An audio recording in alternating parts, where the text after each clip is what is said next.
প্রতিদিনের মতো আজকে সকালটা শুরু করলাম এক মগ দুধ চা দিয়ে। কাপ বললে ভুল হবে, মগই বলতে হবে। আমি এখানে চা খাচ্ছিলাম, আমার মেয়েরা এখানে খেলাধুলা করতেছিল। দুই মেয়ে, ছোট মেয়ে তো একবার ফ্লোরেই বসে সকালবেলা চা খেয়ে মাথাটা একটু ঠিক করে নিতেছিলাম, কারণ যতক্ষণ চা না খেয়ে ততক্ষণ মনে হয় পুরো পৃথিবীটাই আমার ঘুরতেছে। গতকালকে রাত্রে একটু ঠান্ডা লাগছে, তো ভাবলাম যে আজকে কম্বলটা বের করে ফেলে। প্রায় 2 বছর পরে কম্বলটা বের করলাম। গত বছর আমি অন্য আরেকটা গায়ে দিয়েছিলাম, তো আজকে বের করে রোদ্রে দিতে হবে, তাই ছাদে নিয়ে আসলাম রোদ্রে দেওয়ার জন্য। আর আমার গাছগুলিকে একটু না দেখালে হয়। চন্দ্রমল্লিকা গাছে খুব শীঘ্রই ফুল ফুটবে। আর এই তো কম্বলটা রোদ্রে দিয়ে দিলাম, আর আজকে মাশাআল্লাহ অনেক ভালো একটা রোদ উঠছে। ছাদে এসে একটা কিউট জিনিস দেখলাম, সেটা হলো এই বিড়ালটা, আমাদের পাশের বাসার আন্টি আর কি পালে এই বিড়ালটা। তো আমাদের ছাদে এসে রোদ পোহাচ্ছে, এত ভালো লাগতেছে বিড়ালটাকে দেখে। আমার ইচ্ছে করতেছে একটা পালার জন্য, কিন্তু বাচ্চাদের জন্য সম্ভব হয় না। যাই হোক, আন্টি আবার সকাল সকাল আচার বানাইছে, তো এখানে কিছু আচার আমাকে দিতেছিল টেস্ট করে দেখার জন্য। আচারটা অনেক মজা হয়েছিল। তো আমরা সবাই ছাদে চলে আসতেছিলাম এক এক করে। শীতের দিনে ছাদের এই মিষ্টি রোদটা পোহাতে কিন্তু অনেক ভালো লাগে। তো যাই হোক, নিচে চলে আসলাম। সামিয়া এখানে সবকিছু কাটাকুটি করে নিতেছিল রান্নাবান্না করার জন্য। সামিয়া বলছে আজকে রান্নাবান্না নাকি সামিয়া করবে। তো আজকে চাইনিজ আইটেম রান্না করবে, ফ্রাইড রাইস রান্না করবে, তারপরে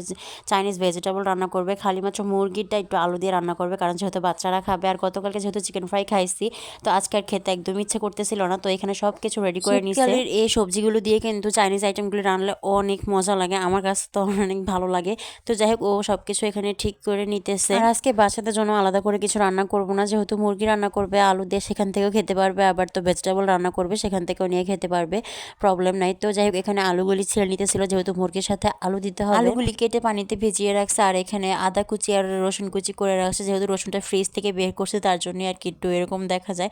তো যাই হোক, এখানে কি জানি ব্লেন্ডার করে নিতেছে, মানে অনেকগুলো একসাথে। আমার আজকে ইচ্ছে ছিল রান্না বান্নার আজকে ভিডিও করার জন্য, বাট করতে পারি না, এত ব্যস্ত হয়ে গেছে। একদিক দিয়ে তো বাচ্চাদের গোসলের ডেট ছিল, আর আজকে ফ্রিজটাও ক্লিন করা লাগছে, পুরো ঘর পুরো ডিপ ক্লিন করছি।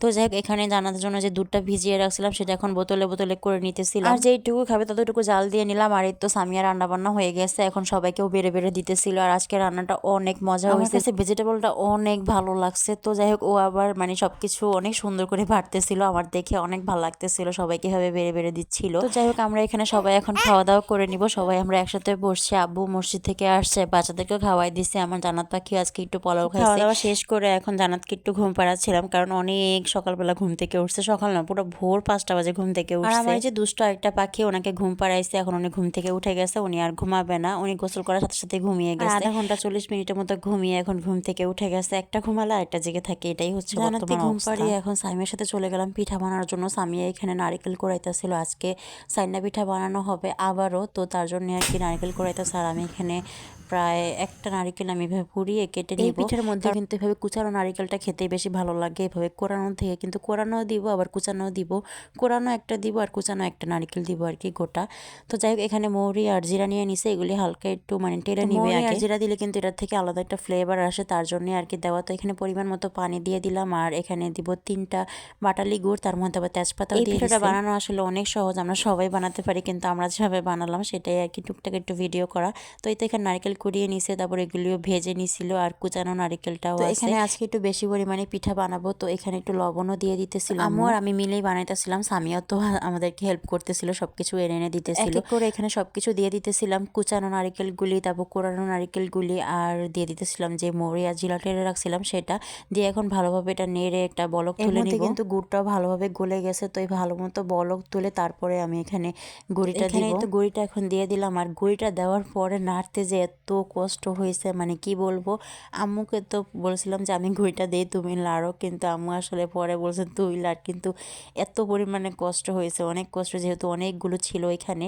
তো এখানে অর্ধেক অর্ধেক করে আগে মথে নিতেছিলাম, যেহেতু গরম গরম একটু মথেছিলাম, তাই হাতে লাগতেছিল। আমি আর স্বামী এগুলি সবগুলি ভালোভাবে মথে নিচ্ছে, আর এখন একটু গুঁড়ি দিয়ে আবার একটু লম্বা লম্বা করে একটা মানে করে এখন একটু ছুরি দিয়ে আমি কেটে নিব, যাতে সবগুলি পিঠা আমার এক সাইজ হয়। তা না হলে না মানে এক এক সাইজের হয়ে যায়। এভাবে নিলে সবগুলি পিঠা পুরো সেম একটা সাইজ আর কি হয়। তো এইভাবে করে সবগুলি আমি নিয়ে নিতেছিলাম, আর এখন আমি একটা ম্যাজিক করব, একটা ম্যাজিক করে আমার সবগুলি হবে কাটা হয়ে যাবে। এই তো আমার সবগুলি কাটা হয়ে গেছে, এখন আমি আরেকটা ম্যাজিক করব, সবগুলি এখানে গোল হয়ে যাবে। তো আমার এখানে গোল হয়ে গেছে। এইভাবে আজকে ভিডিওটা একটু লং হয়ে গেছে। তো যাই হোক, এখানে আম্মু ভাপ দেওয়ার জন্য কিছু পিঠা এখানে নিয়ে নিতেছে আর ভাপে বসাই দিছে।